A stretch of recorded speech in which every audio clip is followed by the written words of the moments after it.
एक बार बैकुंठ लोक पे भगवान विष्णु जी अपने आसन शेषनाग पर बैठे बैठे ऊब गए। तो उन्होंने सोचा, चलो पृथ्वी लोक घूम कर आता हूँ। वैसे भी कई साल बीत गए थे धरती पर गए, इसलिए वो फटाफट अपनी यात्रा की तैयारी करने लगे। विष्णु जी को तैयार होता देख लक्ष्मी जी ने उनसे पूछा, आज सुबह सुबह कहाँ जाने की तैयारी हो रही है स्वामी?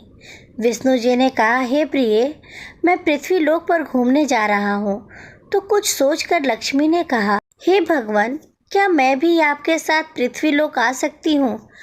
विष्णु जी ने 2 पल सोचा, फिर कहा, एक शर्त पर तुम मेरे साथ चल सकती हो। तुम पृथ्वी पर पहुंचकर उत्तर दिशा की ओर नहीं देखोगी। लक्ष्मी जी के मन में आया कि प्रभु ऐसी शर्त क्यों रख रहे हैं, लेकिन ज़्यादा प्रश्न करने पर वो नाराज होकर उन्हें ले जाने से कहीं मना न कर दे, इसलिए लक्ष्मी जी ने हाँ कह अपनी बात मनवा ली। और सुबह सुबह माँ लक्ष्मी और भगवान विष्णु धरती पर पहुँच गए। तब सूर्योदय हो रहा था। रात बरसात होकर हटी थी। चारों ओर हरियाली ही हरियाली थी। उस समय चारों ओर बहुत शांति थी और धरती बहुत ही सुंदर दिख रही थी। सफर के दौरान माँ लक्ष्मी मंत्रमुग्ध होकर धरती को देख रही थी और इन सब में वो भूल गई कि पति को क्या वचन देकर आई है।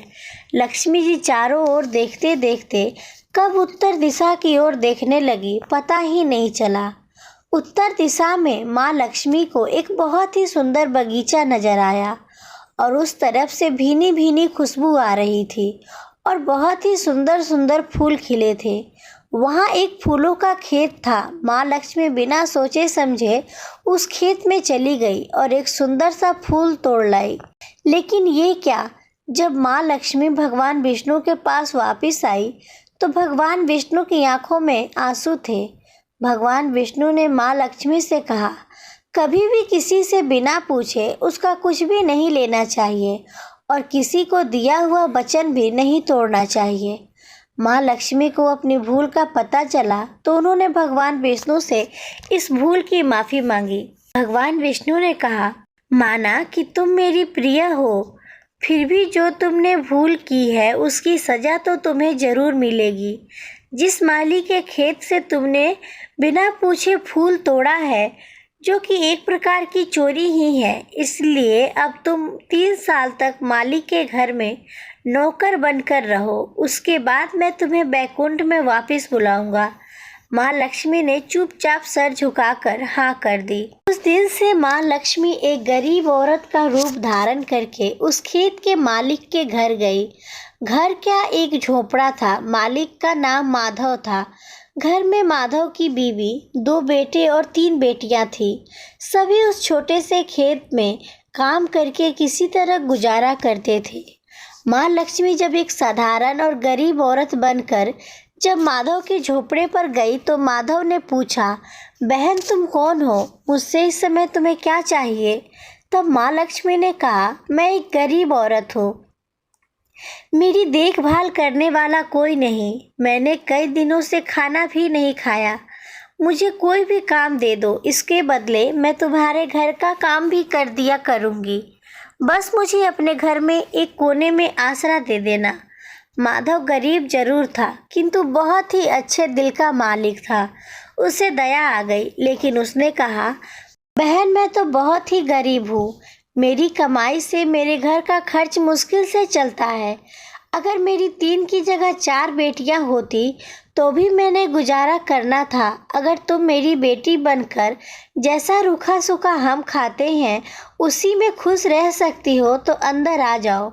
माधव ने माँ लक्ष्मी को अपने झोपड़े में शरण दे दी। माँ लक्ष्मी 3 साल उस माधव के घर पर नौकरानी बनकर रही। जिस दिन माँ लक्ष्मी माधव के घर आई थी उससे दूसरे दिन ही माधव को फूलों से इतनी आमदनी हुई कि उसने शाम को एक गाय खरीद ली। फिर धीरे धीरे माधव ने काफ़ी ज़मीन खरीद ली।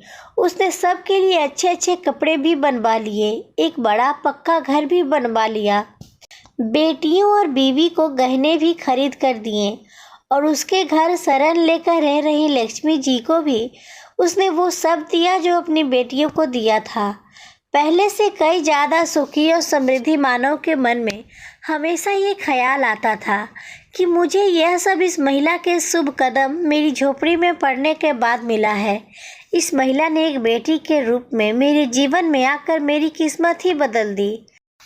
3 साल लगभग बीत गए थे, लेकिन माँ लक्ष्मी अब भी घर में और खेत में काम करती थी। एक दिन माधव जब अपने खेतों से काम खत्म करके घर आया तो उसने अपने घर के सामने के द्वार पर एक देवी स्वरूप गहनों से लदी एक औरत को देखा। ध्यान से देखकर पहचान गया, अरे ये तो मेरी मुंह बोली चौथी बेटी यानी वही औरत है। वो पहचान गया कि यह तो माँ लक्ष्मी है। अब तक माधव का पूरा परिवार बाहर आ गया था और सब हैरान होकर माँ लक्ष्मी को देख रहे थे। माधव बोला, हे माँ, हमें माफ़ कर दीजिए, हमने आपसे अनजाने में ही घर और खेत में काम करवाया है। माँ, ये कैसा अपराध हो गया है। हे माँ, हम सबको माफ़ कर दो। माँ लक्ष्मी मुस्कुराई और बोली, हे माधव, तुम बहुत ही अच्छे और दयालु व्यक्ति हो। तुमने मुझे अपनी बेटी की तरह से रखा, अपने परिवार के सदस्यों की तरह मान दिया। इसके बदले मैं तुम्हें वरदान देती हूँ कि तुम्हारे पास कभी भी खुशियों की और धन की कोई कमी नहीं होगी। तुम्हें वो सारे सुख मिलेंगे जिसके तुम हकदार हो। फिर माँ अपने स्वामी के द्वारा भेजे रथ में बैठकर बैकुंठ चली गई।